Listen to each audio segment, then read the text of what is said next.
سردار اولیاء حضور غوث پاک رحمۃ اللہ تعالی علیہ پہلی رمضان 470 ہجری کو جیلان میں پیدا ہوئے۔ آپ رحمۃ اللہ تعالی علیہ نے بیسک ایجوکیشن جیلان میں حاصل کی اور مزید تعلیم کے لیے 488 ہجری میں آپ بغداد تشریف لائے اور دینی علوم میں وہ کمال حاصل کیا کہ زمانے کے علماء کرام سے آگے نکل گئے۔ آپ رحمۃ اللہ علیہ نے نہ صرف خود علم حاصل کیا بلکہ علم کے نور سے زمانے کو روشن فرما دیا۔ آپ رحمۃ اللہ تعالی علیہ اپنے مدرسے میں لوگوں کو تفسیر، حدیث، فقہ وغیرہ کے سبجیکٹس پڑھاتے اور مختلف قرأتوں کے ساتھ قرآن مجید بھی پڑھاتے تھے۔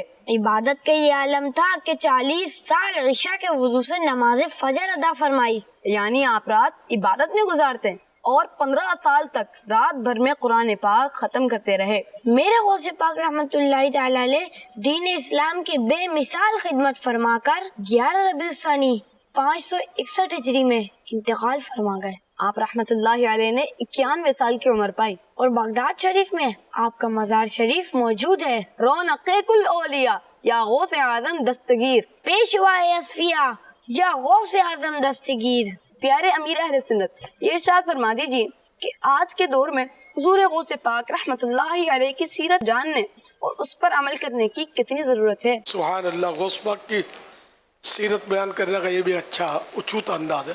آج کل کتنی ضرورت ہے اور یہ پیمانہ کیسے لایا جائے۔ کل کتنی ضرورت تھی، اب آنے والی کل کتنی ضرورت پڑے گی۔ تو اولیاء کرام کی سیرت تو ہر وقت مطلب ہمیں عمل کی دعوت دیتی ہے، اور قرآن کریم نے تو پہلے اعلان کر دیا کونوا مع الصادقین، سچوں کے ساتھ ہو جاؤ۔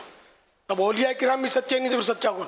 تو ان کے ساتھ ہمیں ان کی محبت کے ساتھ اپنی زندگی گزارنی ہے اور ان کی سیرت کے مطابق عمل کرنے ہیں اور ان کے نقش قدم پر چلنا ہے۔ یہ محاورہ نقش قدم پر، حقیقت میں غوث پاک کا نقش قدم نظر آ جائے تو میں تو سر بھی نہ رکھ سکوں، میرا سر بھی اس قابل نہیں، آپ پاؤں سے چلنا دوسری بات ہے، تو ظاہر ہے۔ تو یوں مطلب یہ کہ نقش قدم پر ان کے چلا جائے۔ اس سے مراد یہی ہوتی ہے کہ ان کے فرامین جو ہوتے ہیں، ان کے فرمان پر عمل کیا جائے، انہوں نے جو کچھ اچھائیاں کی، نیکیاں کی، ان کو فالو کیا جائے، اس طرح مطلب ان کے نقش قدم پر چلا جائے۔ اب ہم مطلب بولے ہم غوث پاک کے چاہنے والے ہیں، بہت دھوم دھام سے نیاز کریں گے، میں بولوں گا میں پہلے نماز پڑھنا، نیاز تو کرنا ہے، نیاز نہیں چھوڑیں گے، نماز بھی تو پڑھیں گے نا۔ تو آج سے نہیں برسوں سے بولتا ہوں میں نیازی ہوں، پہلے نمازی ہوں۔ کہ غوث پاک نے نمازیں پڑھی ہیں، نمازوں کی ہمیں ترغیب دی ہے، تلقین کی ہے۔